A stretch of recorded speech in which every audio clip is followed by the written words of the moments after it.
ಸರಿ, ನಿನ್ನ ಯಾರು ರೆಡಿ ಮಾಡ್ಬೇಕು ಹೇಳಿ ಈಗ? ನಾ ರೆಡಿ ಮಾಡಲಾ?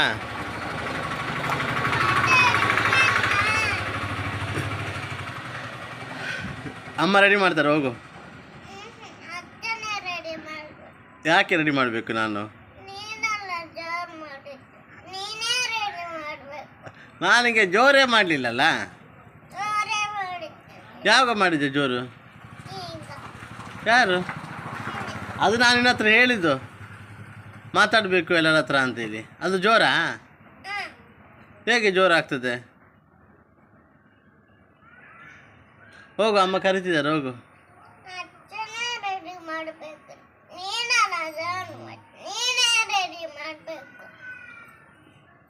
ನಿಂಗೆ ಗೊತ್ತಿಲ್ವಾ ಹೇಗೆ ಪ್ಯಾಂಟ್ ಹಾಕಬೇಕು, ಬಟ್ಟೆ ಹಾಕಬೇಕಂದ್ರೆ? ನಿಂಗೆ ಗೊತ್ತಿಲ್ಲ?